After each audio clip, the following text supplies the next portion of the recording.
Ya warga sini nggak ada yang nyangka kalau cucunya diikat begitu sampai jadi kuntilanak. Tapi kita-kita juga bingung. Neneknya itu pergi kemana? Udah nggak ada kabarnya, Mas.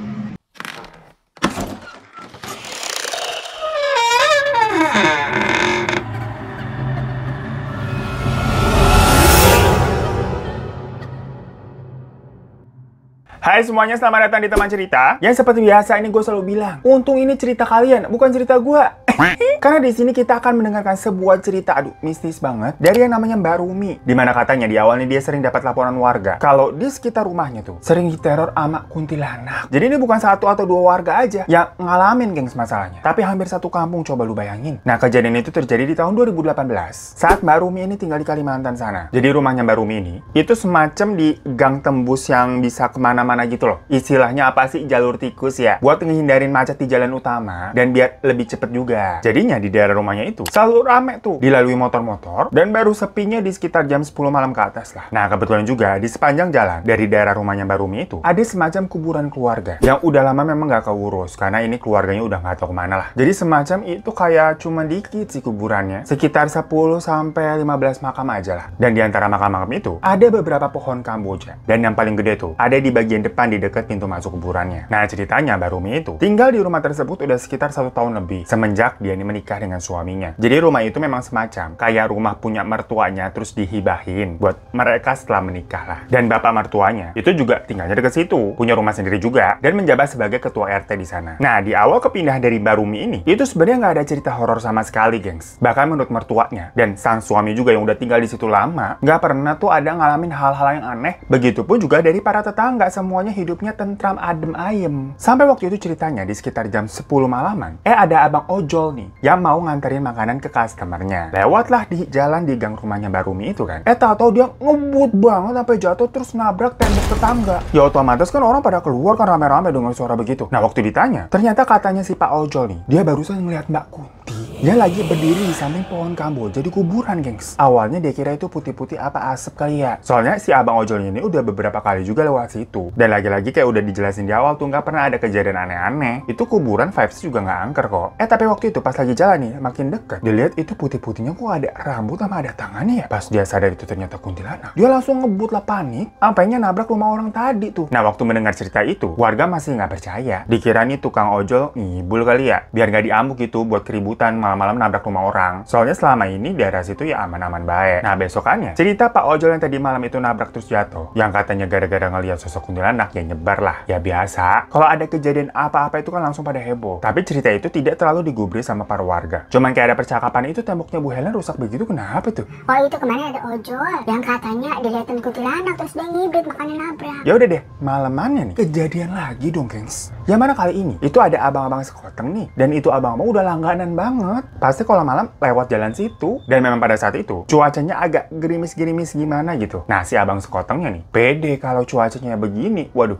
dagangan saya bakal laris. Ya secara kalau hujan-hujan dingin kebanyakan orang pengen yang anget-anget ya. Mulailah tuh dia jualan. Berangkat dari rumahnya abis maghrib, terus keliling ke daerahnya rumahnya Mbak Rumi. Itu udah sekitar jam setengah 9 malam lah. Nah pas lewat depan kuburan nih, dia denger ada yang manggil. Bang, lah dikira kan siapa gitu yang mau beli ya. Tapi pas celana kesini kok kagak ada orang. Nah si abang jalan lagi deh tuh pelan-pelan. Beneran katanya abis itu kedengarannya jelas banget di telinga. Bang, dan didengar tuh kayak dicari-cari sumbernya kayak dari dalam kuburan. Nah tapi kocaknya si abang ini masih positif tinggi aja. Dikira emang lagi ada orang aja kali di dalam sana ya. Ya halal orang pacaran di dalam kuburan kan emang ada-ada aja ya. Disamperin lah sama si abang nih. Masuk dia ke dalam wilayah kuburan itu. Tapi ternyata di situ sepi, kagak ada siapa-siapa lah. Baru deh di situ dia kayak merinding tuh bulu kuduknya pada naik. Nah pas dia balik badan, di depannya itu udah ada Mbak Kuntinya guys, di depannya begitu. Apa si abangnya ini kaget terus pingsan. Kesian banget gak sih? Nah subuh-subuh tuh pas paginya, baru deh dia ditemuin sama warga yang kebetulan emang lagi lewat terus ngeliat tuh ada orang pingsan. Kenapa? Masih pagi begitu ya para warga kampung nih pada heboh sama si cerita abang sekoteng ini. Dari situ mulailah kayak apa iya, kok ini ada 2 orang di kejadiannya nih digangguin sama kuntilanak katanya di kuburan itu. Langsung lah para warga nih laporan ke Pak RT. Yang mana Pak RT-nya ini mertuanya dari si Mbak Rumi kan. Tapi sebenarnya warga dan Pak RT juga saat itu agak denial ya. Nggak percaya beneran apa ya ada kuntilanak di daerah sini. Kenapa tiba-tiba dadakan gitu maksudnya kan? Lah orang dari dulu-dulu nggak pernah ada hal-hal mistis kok. Kenapa tahu-tahu sekarang ini ada cerita-cerita begitu? Nah ini yang cukup agak relate dan masuk akal sih. Mereka semua nih mikirnya, apa itu jangan-jangan ada orang yang ngeprank kali ya. Jadi kebetulan memang pada saat itu lagi banyak itu orang-orang yang membuat konten-konten yang kayak prank-prankan gitu dan viewsnya kan banyak-banyak. Lagi rame-ramenya lah. Nah warga ngiranya ini kali ada orang iseng deh. Tapi tega banget yang di prank nih ojol sama tukang sekoteng yang lagi nyari rezeki. Karena udah cukup merasa diresahkan. Ada 2 kasus nih ya. Akhirnya warga sepakat untuk mencoba memantau kejadian pada malam hari itu dengan cara ngeronda. Bener nggak nih ada orang iseng ngeprank? Tapi udah 3 hari nih mereka ngeronda. Udah lewat ke kuburan itu ya bolak-balik kagak kejadian apa-apaan. Ya kebukti gengs. Nggak tahu ini infonya udah bocor ya. Jadi orang yang ngeprank itu udah tahu kali ini kita mau ngemergokin. Ya udah karena nggak nemuin apa-apa, mereka mencoba melupakan kejadian tersebut. Kira-kira seminggu setelah itu, kejadian lagi dong gengs. Sekarang nih korbannya giliran pemilik warung sembako yang ceritanya paling rame lah di situ tuh namanya Pak Ajis yang punya. Jadi memang sejak adanya heboh-heboh cerita munculnya kuntilanak, warung sembako Pak Ajis ini yang emang letaknya cuma beberapa meter aja soalnya kan di daerah situ juga dari kuburannya, itu tutup lebih awal. Jadi mentalnya udah ciut duluan. Dan pada hari itu Pak Ajis ini udah buru-buru nih mau nutup warungnya kan. Biasanya sih dia buka sampai malam banget, sampai jam 11 ke atas. Tapi malam itu udah di jam 9 tutup aja lah. Nah pas sudah lagi nutup warung, dia ngeliat ada 2 kucing yang lagi kayak ngeraung-ngeraung ke arah sesuatu gitu kayak gitu. Awalnya dipikir itu 2 kucing lagi berantem. Tapi pas dilihat lagi nih, 2 kucing kalau berantem kan hadap-hadapan ya. Ini enggak, dua-duanya ngadep ke arah yang sama, ke arah jalanan gitu. Yang mana pas dilihat lagi ternyata itu 2 kucing lagi ngeliatin kuntilanak yang lagi berdiri di jalan gengs. Tapi posisi kuntilanaknya untungnya lagi nyampingin Pak Ajis gitu, jadi kayak ngadep ke jalanan sana. Pak Ajis kan di sampingnya. Nah dan saat itu ada kayak cahaya tuh, ternyata dari jauh ada motor mau lewat. Yang tahu-tahu si pengendaranya itu teriak, terus langsung putar balik gitu. Seketika itu juga Pak Ajis ini langsung ikutan ngibrit lari dia. Lapor ke orang-orang yang lagi jaga di pos ronda. Nah pas sudah pada rame-rame balik ke tempat tadi, kuntilanaknya udah nggak ada. Nah walaupun makin banyak nih laporan dari warga yang bilang udah ngeliat penampakan kuntilanak dadakan tadi, mertua dari Mbak Rumi ini masih cukup anteng ayem, gak terlalu berbuat sesuatu. Karena kayak bingung juga nih, harus apa yang menghadapi kemunculan setan, sampai akhirnya mantunya sendiri ini si Mbak Rumi yang diliatin juga. Jadi ceritanya waktu itu Mbak Rumi sama suaminya abis pulang nih naik taksi online. Ya otomatis jalan mereka pulang kan pas lewat kuburan dah tuh. Tapi ini kejadiannya sore-sore ya gengs, bukan malam, masih ada matahari. Nah pas lagi lewat kuburan, karena rumor masalah kuntilanak tadi itu lagi happening ya, jadinya pas lewat itu Mbak Rumi ini kayak merhatiin lokasi kuburannya terus gitu loh, sambil ngebatin apa iya orang-orang pada ngeliat kuntilanak di situ. Dicoba diliatin tuh satu-satu kayak ada yang aneh nggak ya, ada yang aneh nggak ya, sambil ngasih tahu suaminya kayak nunjuk-nunjuk itu loh yang katanya di pohonnya itu tuh katanya ada kuntilanak tuh di situ tuh. Cuma ya waktu lewat itu nggak ada apa-apaan. Malamnya nih pas mereka udah tidur, di atas genteng tuh kayak ada bunyi gaduh-gaduh gitu. Dikira kan ada maling apa-apa ya jalan di atas genteng. Terus tahu-tahu ada orang yang ngetok rumah mereka. Duk duk duk duk duk duk. Nah pas suaminya lagi ngintip dari jendela, ternyata itu orang-orang yang pada lagi ngeronda. Dibilang kan, "Malam Pak Alif." Suaminya Mbak Rumi ini namanya Pak Alif. "Kuntilanaknya lagi ada di atas rumah Bapak tuh." Lah, dengar begitu Pak Alif ya kaget dong. Baru bangun nih malam-malam. "Hah, apaan kuntilanak?" Tahu-tahu dari dalam rumah tuh dari kamar, Mbak Rumi teriak kenceng banget. Pas disamperin rame-rame itu, jadi orang-orang pada masuk rumah juga. Mbak Rumi udah nangis nih gemeteran. Soalnya katanya tadi di jendela itu kayak ada sosok kuntilanak lewat sekelebak bruk gitu. Jadi udah segitu meresahkannya sampai datang ke rumah orang. Dan ternyata setelah kejadian di rumah Mbak Rumi itu, rumah orang-orang lain nih, itu juga ada beberapa sama kejadiannya gengs. Kayak ada suara orang jalan di atas genteng gitu ribut-ribut. Yang mana warga yang ronda nih, kayak sering ngeliat kayak ada putih-putih emang itu di atas genteng. Dan warga katanya juga banyak yang bilang duitnya itu pada hilang. Nah cuman yang part ini nih, itu nggak tahu bener apa enggak ya. Maksudnya apa jadi pada lebay nambah-nambahin cerita. Soalnya kalau menurut Mbak Rumi sendiri, waktu dia mengalami kejadian tersebut, itu nggak ada apa-apa yang hilang. Ya cuman serem aja gitu situasinya. Nah pokoknya abis itu barulah nih mertuanya Mbak Rumi mikir, apa coba cari orang pintar aja kali ya. Soalnya dihadapin ini nggak tahu kan orang apa beneran setan. Nah kebetulan warga situ katanya ada yang punya saudara yang bisa lihat gitu-gituan lah. Minta tolong lah, karena jatuhnya ini gratis kok. Cuman pure minta tolong, bukan kayak ini orangnya jadi ngobjekin minta duit. Ya karena itu mertuanya Mbak Rumi nih Pak RT,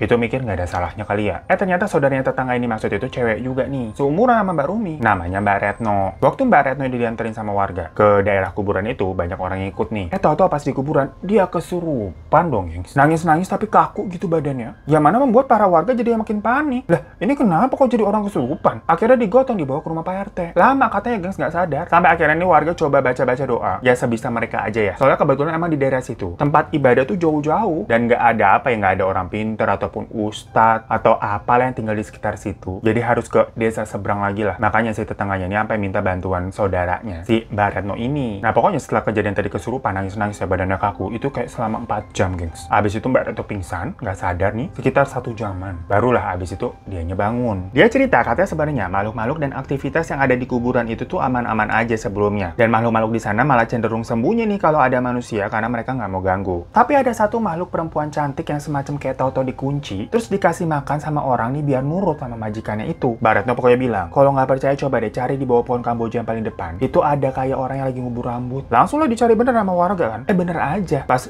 digali gitu sedikit, ada rambut gitu segumpal sama kayak taburan bunga-bunga gitu di dalam kain. Jadi ini pada bingung kan kok Mbak Retno ini bisa tahu-tahu anak ada gituan. Nah katanya pada saat itu dia kerasukan sama setan lain di kuburan itu yang memang keusik nih sama si setan perempuan baru ini. Jadi ternyata di dunia setan ada hal-hal yang kayak gitu yang nggak akur ya, nggak suka sama orang baru. Nah pokoknya pas ngeliat ada rambut sama bunga-bunganya aneh begitu, ya pastinya berarti ada orang yang sengaja naruh di situ kan. Dan hal-hal macam begitu katanya memang dibuat untuk ngiket si makhluk halusnya. Jadi semacam kalau di kuntilanak kalian pada dengar kayak paku kuntilanak ya, biar si kuntilanaknya nih itu nurut dan nggak bisa pergi kemana-mana. Nah cuman Mbak Retno juga nggak tahu siapa orang yang ngubur rambut sama bunga itu. Tapi dari penjelasan Mbak Retno tadi yang bener ya, ternyata ada rambut dikubur di situ. Untuk sementara nih warga jadi meyakini kalau kejadian yang mereka lihat itu beneran setan, bukan cuman orang mau ngiseng ngeprank doang. Yaudah semenjak saat itu tim ngeronda ini makin digencarin dan berharap bisa nemuin siapa orang yang kurang kerjaan melihara kuntilanak di kuburan. Setelah 2 minggu berlalu, beberapa warga katanya masih ada yang sering tuh ngelihat penampakan. Kadang ngelihatnya ada asap terbang atau ya sosok si kuntinya. Kadang ya suara-suaranya aja yang kedengeran. Nah sampai nih kebetulan ada warga suami istri gitu yang ceritanya baru balik dari luar kota. Itu mereka nyampe daerah situ sekitar jam 3 pagi, gengs. Naik motor tuh berdua suami istrinya. Nah mereka nih ngeliat di kuburan kok kayak ada nenek-nenek. Itu orang apa bukan tuh nenek-neneknya lagi kayak nabur bunga. Tapi pas diperhatiin lagi, familiar nih sama si nenek nih.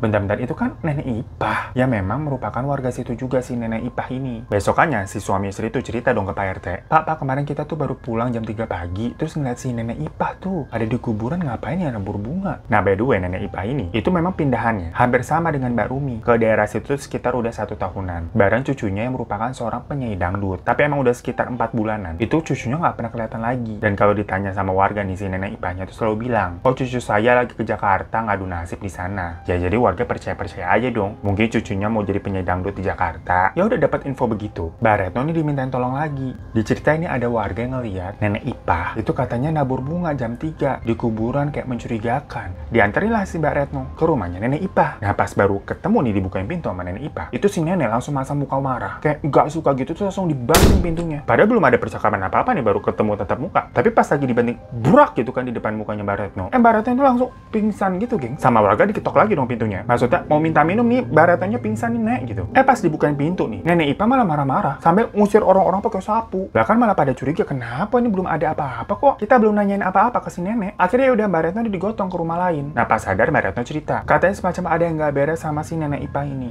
Soalnya di rumahnya tuh energi negatifnya tuh kenceng banget, sampai ngebuat dia mual terus pingsan. Nah dengar begitu nih, warga makin penasaran dan maksa masuk ke rumahnya si nenek Ipah. Ternyata tuh di kamar belakangnya itu ada semacam wajan yang di pinggirannya dikasih kayak bunga tabur gitu, dan di tengah wajannya itu ada segenggam rambut terus dikasih paku di wel gitu, gengs. Wah ini udah aneh-anehan nih. Yang tadinya si nenek marah-marah, tahu-tahu langsung berubah nangis-nangis gitu minta tolong. Bilang katanya dia jangan diusir soalnya dia udah nggak punya tempat lagi. Pas ditanya cucunya mana sih Nek, suruh balik lah biar nenek nggak sendirian begini. Lagian ini nenek ngapain sih, cucunya tahu nggak nenek gini-ginian. Akhirnya nenek Ipah cerita kalau ternyata sebenarnya cucunya tuh udah meninggal 4 bulan yang lalu karena kecelakaan di Jakarta dan udah dikubur di sana di Jakarta juga. Nah di kepercayaan keluarga nenek Ipah itu katanya kalau ingin roh seseorang tetap bisa tinggal di dunia supaya masih bisa ketemu nih, harus ada bagian tubuh yang diritualkan. Nah makanya si nenek ini ngambil rambut bekas cucunya yang ada di sisir. Biasanya kan emang kalau di sisir tuh suka ada banyak rambut yang nempel-nempel nyangkut kan. Nah terus rambutnya itulah yang diritualkan. Sebagian ditanam di pohon Kamboja yang ceritanya buat jadi rumah si cucunya itu si pohonnya. Dimana si nenek mengaku dia melakukan hal tersebut agar bisa tetap bertemu dengan arwah cucunya itu. Soalnya dia sebatang kara nih udah nggak punya siapa-siapa lagi, udah tua. Ya dengar cerita begitu ya, dan emang ngeliat kondisi si nenek Ipah nih sendirian udah tua, pada kesian orang-orang. Warga akhirnya sepakat untuk tetap membiarkan nenek Ipah tetap tinggal. Tapi dengan syarat nenek tapi nggak boleh ya ngelakuin ritual-ritual begini lagi. Dan saat itu juga semua kayak bahan-bahan ritualnya itu dibakar sama warga. Namun sayangnya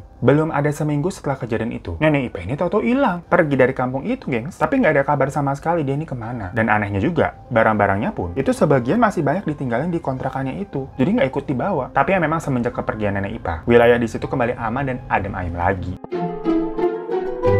So itu tadi cerita dari Mbak Rumi, yang Mbak Rumi juga agak kurang paham. Ini sebenarnya nenek IPA itu pergi kemana dan kenapa? Masalahnya kan maksudnya orang-orang nih, para warga memaafkan nenek IPA kok, dan membolehkan nenek ini tinggal di sana juga. Karena kesian udah tua sebatang kara. Kalau dia sampai pergi kan dia juga nggak punya tempat tujuan, udah nggak punya siapa-siapa. Jadi para warga sedikit banyak juga merasa khawatir nih, cemas gitu sama si nenek, tapi nggak tahu juga harus nyari kemana. Nanyanya ke siapa gitu, neneknya nggak punya kerabat. Yang jelas tapi katanya sekarang wilayah di sana itu ya udah tenang, udah kondusif. Cuman pembicaraan mengenai si nenek IPA ini pergi, misterius ya, ini nenek kemana? Itu tetap masih diomongin sampai sekarang. Karena tadi barang-barangnya nenek IPA tuh masih banyak yang ditinggalin. Kan sayang juga ya, si nenek ini juga bukan orang yang berkecukupan banget, itu barang-barangnya kan lumayan. Tapi kalau gue pribadi nih pas denger ceritanya tuh sampai mikir, apa jangan-jangan si nenek ini mencari tempat baru untuk kembali menghidupkan roh cucunya lagi. Perkara si nenek ini emang mungkin sayang banget dan gak mau kehilangan cucunya. Yang nggak tahu juga, kita jadi ikutan kepo aja gitu mikirnya. Karena di satu sisi emang kayak kasihan ya, hal yang nenek lakukan itu kan karena dia merasa sendirian dan gak mau ditinggal orang terkasih. Tapi di sisi lain caranya ekstrim juga. Ya thank you semua yang udah dengerin. Kalau kalian punya pengalaman atau cerita-cerita mistis juga boleh langsung kirim ke email ini ya. Mohon maaf banget kalau ada yang belum bisa dibacain karena aduh emailnya numpuk yang harus disortir nih, atu-atu kita mata juga jadi jereng. Cuman ya terima kasih banyak